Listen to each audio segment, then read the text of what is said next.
مساء الخير عليكم يا امارات، عاملين ايه؟ اللهم صل وسلم وبارك على سيدنا محمد. اكله خفيفه وسريعه. تعالي حطي الحله على النار، بس انا بحب احط للاكله دي، هي بتتعمل بالزيت بس انا بحب احط لها معلقه سمنه. معلقه سمنه وشويه زيت.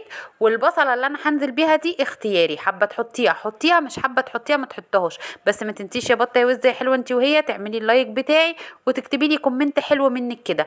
ومخرطين بصله زي ما انت شايفه كده صغير، وهنبتدي ان احنا نقلب البصله دي مع السمنه والزيت. مش عايزاها تاخد لون، انا عايزاها تدبل شويه او بمعنى الاصح تصفر، لكن ما تغمقش منك، وده الاهم. هنا بقى كده خلاص البصله بصوا اصفرت معايا. هنزل بقى بايه؟ بكوبايتين رز مصري بتاعنا وعليهم كوبايه من العدس. انا هعمل الكشري الاسكندراني بتاعنا. بصوا يا جماعه، الكشري الاسكندراني بتاعنا ما بتحطلوش غير ملح وبس. لان انا شفت ناس بتحط كمون وبتحط بابريكا وبتحط ماجي، لا، الكشري ده والله بتاعنا ما بيتعملش غير بالملح وبس. وكمان بيطبخوه كانوا زمان بالزيت. كمان انا حاطه معلقه السمنه دي كده حلواني يعني. وبصوا والبصله برضو دي حلواني، كانوا ساعات في ناس بتعمله من غير بصله. وهنقلب كده كله مع بعضه. هنا بقى صلي على الحبيب وانزلي بقى بشويه من الملح. بصوا مش هحط غير ملح وبس، مفيش اي حاجه تانية بتتحط له. تمام. ومعيار الميه بتاعك، حطيتي كوبايتين رز وكوبايه عدس، هيبقى معيار الميه بتاعك 3 كوبايات علشان كله يستوي معاكي ويبقى كله مظبوط. تمام. حطيتي كوبايه رز وكوبايه عدس، حطي كوبايه وكوبايه. تمام كده علشان خاطر العدس يستوي معاكي وما يبقاش ني. سمي الله وصلي بقى على الحبيب. ونزلنا بالميه.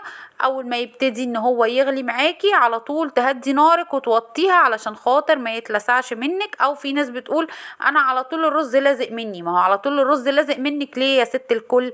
علشان انت بتبقي معليه النار عليه، اول ما يغلي وطي النار. طب احنا بقى بناكله جنب الكشري ده ايه؟ بيض مسلوق، وكمان طماطم مخلله، بتنجان مخلل، بطاطس محمره. فانا هنا بصوا قطعت طماطم كده تقطيع مكعبات كده، ودقت لها توم بملح بكمون وحطيته عليها كده زي ما انتوا شايفين.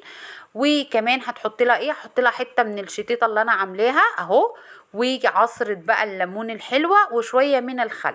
عايزة تخلي عصرة الليمون بس تمام، عايزة تحطي شوية من الخل بس تمام، اللي يعجبك. انا حطيت اهو الليمون، وهنروح نجيب الخل نحط. انا بقى كده هنزل بمعلقة الخل. وطبعا في الوقت دوت انا كنت بسلق بيض وبحمر بطاطس. طبعا تحمير البطاطس وسلق البيض ما فيهوش اي افتكاسة، حتى الكشري كمان والله ما فيهوش اي افتكاسة. بس دلوقتي انا اللي خلاني عملته اني لقيت حاجات كتير قوي وطرق كتير ليه. وهنا بقى كده صلوا على الحبيب. كنت بقى غرفت للولاد كل واحد كده طبق الكشري بتاعه والبضايه وشويه بطاطس والطماطم بقى اللي احنا ملحناها دي. حاجه تفتح النفس. الكشري ما بيتحطلوش كركم، عشان انا شفت حد برضو حطله كركم. يا جماعه ما فيهوش اي افتكاسه، بالذات الكشري الاسكندراني ده بصوا اسهل من السهوله. يا رب الطريقه والفكره بتاعتي تكون عجبتكم، ويا رب اكون عند حسن ظنكم. بحبكم كلكم في الله. اقول لكم السلام عليكم.